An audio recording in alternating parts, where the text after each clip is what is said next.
કરમસદ આણંદ મહાનગરપાલિકા એક્શન મોડમાં railway station પાસે આવેલા રાજા રણછોડ માર્કેટની અંદર માનવતા ચેરિટેબલ ટ્રસ્ટ જે નોંધારાના આધાર રૂપે ચાલતા માનવતા ચેરિટેબલ ટ્રસ્ટમાં ગરીબ અનાથ ઘર વિહોણા રહે છે, જેમને 2 ટાઈમ જમવાનું મળે છે એવી જગ્યા એટલે માનવતા ચેરિટેબલ ટ્રસ્ટ અત્યારે એ અનાથ ઘર વિહોણા થઈ ગયા છે।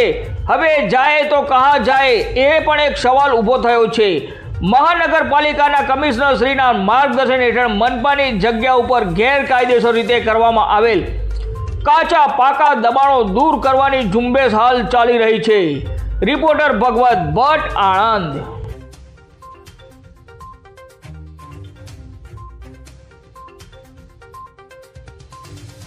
મારું નામ છે શકીલ મલેક અને હું માનવતા ચેરિટેબલ ટ્રસ્ટનો પ્રમુખ છું। આ શરૂઆત મેં માનવતા ચેરિટેબલ ટ્રસ્ટની તારીખ 26/9/2022 થી કરી હતી અને નિરાધાર રોડ પર જતા લોકોને જમવાની વ્યવસ્થા મેં કરી હતી એક ટાઈમની।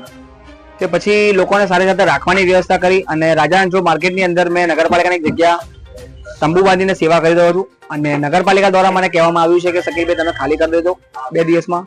એટલે અત્યારે હું એ પરિસ્થિતિમાં છું, લટકતી તલવાર જેવો કે રોડ ઉપરથી નિરાધાર લોકોને હવે હું ક્યાં લઈ જઈશ એ મોટો પ્રશ્ન છે। નગરપાલિકાને આપણે રજૂઆત કરી કે તમે મને ગમે તે જગ્યાએ નગરપાલિકાની કોઈ જગ્યા હોય તો થોડાક સમય માટે મને આપો, તો આ લોકોને હું વ્યવસ્થા ત્યાં કરી દઉં રાખવા માટેની, કેમ કે રોડ ઉપરથી લાવેલો છું પછી રોડ ઉપર મૂકી દઈશ, એ માનવતા નથી આવતી। તો લોકોને જમવાની, રાખવાની, નાહવા ધોવાની, પેશાબ પાણીની, ચા નાસ્તાની બધી વ્યવસ્થા, ડાયપર બદલીએ છીએ આપણે, પરિવારથી બધી વ્યવસ્થા આપણે કરીએ છીએ। બસ મારી એક જ રિક્વેસ્ટ છે આપ સૌને, કેટલા બી લોકો વિડીયો જોઈએ એ લોકોને બી રિક્વેસ્ટ છે કે તમારી પાસે કદાચ જગ્યા હોય તો પણ અમને કહેજો, અમે તમને ભાડું આપીશું।